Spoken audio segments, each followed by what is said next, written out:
So this is the devil's chair. I'm going to risk it. I'm going to sit in it. See what happens. Whoa. Okay. Oh. Oh. Feels a bit warm.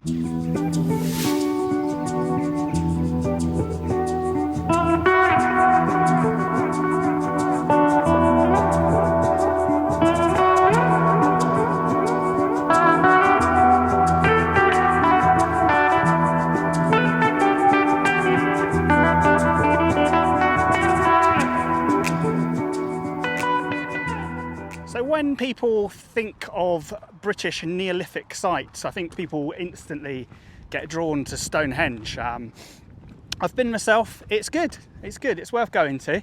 But you can't get right up to the stones. You can only get relatively close. You definitely can't get up to touch them. And it's quite a small site. Today I have come to Avebury to look at the stone circles here, which you most definitely can get up close to. After that, I'm going to visit the West Kennet Long Barrow, which is an ancient burial chamber. And then we're going to end up at Silbury Hill, and I've got a tasty little treat that we're going to try out. So these large stones that we can see are what they call sarsen stones, and they've been moved from the nearby Marlborough Downs. They would have been moved on what they think would have been like sledges, but ropes, and pulled over. But some of these are huge. It wouldn't have taken just a few people to move them. So some of the stones have been removed over time. They think a lot of them were removed during medieval times, where they were seen as pagan monuments. But also some were moved due to sort of farming. And obviously there's a village here sort of right in the centre of it. So people have built on top of these as well. So if you have been to Stonehenge, you will notice it's quite a small site. What you can actually see there, and you can't get up and touch the stones there anymore. Only on sort of special pagan celebrations you can get down to the stones. And obviously not everyone can go down there. Here you can get right up and touch them. It's quite incredible. But also I think what you've got to notice is this site is absolutely vast compared. So nobody actually knows why these are here or what they were for.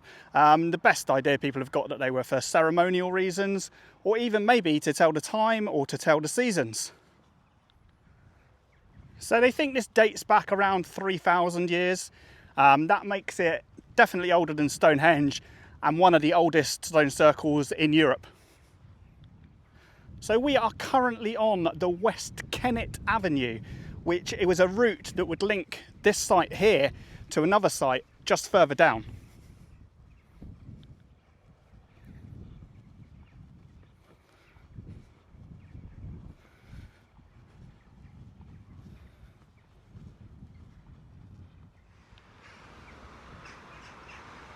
So just behind me over here is what is called the Devil's Chair. It's one of the stones. According to folklore, if you sit in the chair, you may even summon the devil. Let's go and have a look.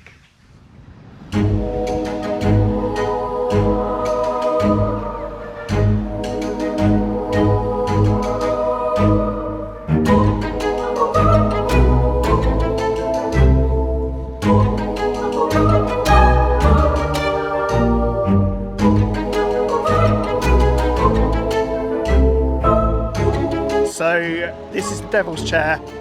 I'm going to risk it. I'm going to sit in it. See what happens. Whoa. Okay. Ooh. Ooh. Feels a bit warm. I think I'm gonna. Yeah, I'm gonna. Whoa. I'm gonna move. Whoa.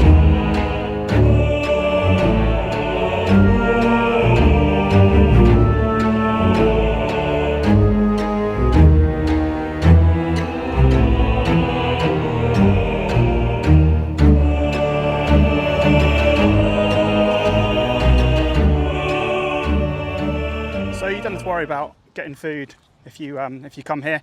There's a pub just behind me here called the Red Lion, which does more substantial kind of meals. But also down at the visitor centre, there's also a really nice looking cafe down there. So it is a free site here. However, you do have to pay for parking, which comes in at about £8 today. if you've got a National Trust membership, then you obviously get this for free and you get your parking for free. So yeah, definitely worth coming.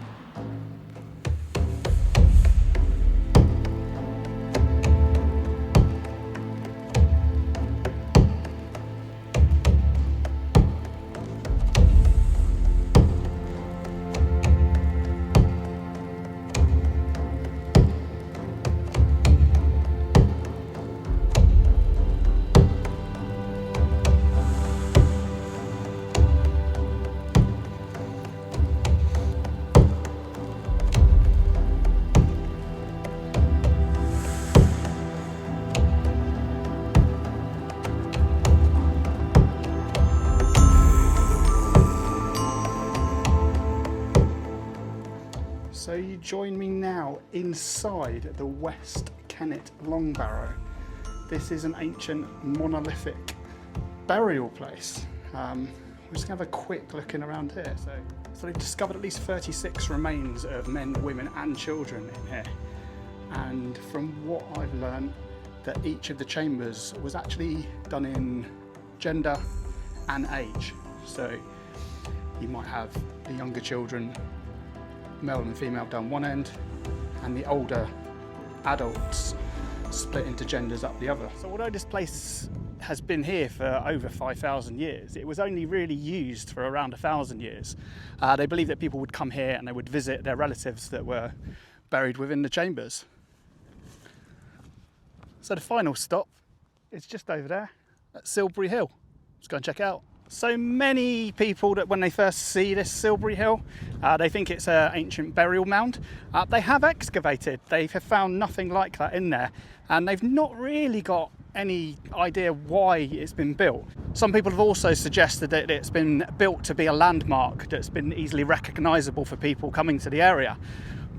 But the real reason, no one quite knows. So behind me is Silbury Hill. It's the largest prehistoric mound in Europe. It's about 30 metres high, and it was dug out from a surrounding ditch, and it's mainly chalk and other dirt in there. But to be built by hand, that is pretty impressive.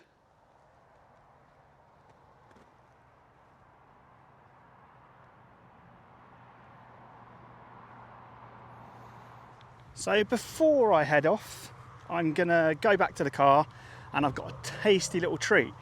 I stopped in Royal Wootton Bassett on the way down, and picked up a lardy cake. So I stopped off at Marshall Bakery in Royal Wootton Bassett, which I was recommended to pick up what's known as a lardy cake. And it looks pretty lardy indeed. Let's have a look.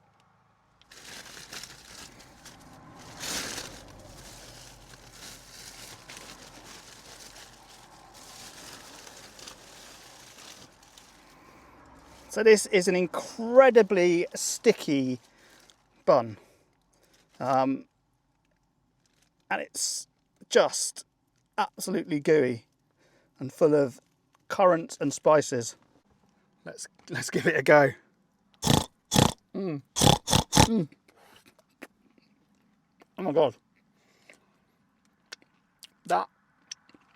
it tastes really sort of syrupy, full of spices like cinnamon and cloves. Yeah, I'll have some of that. They're pretty big. This one was about £3.50. I think you could feed about 4 of you on it at least, so definitely worth £3.50. Right, I've got to hit the road. I'm off to the Isle of Wight now. I'm just going to Southampton to get the boat, and hopefully see you there next time. Don't forget, like and subscribe, and we'll see you soon.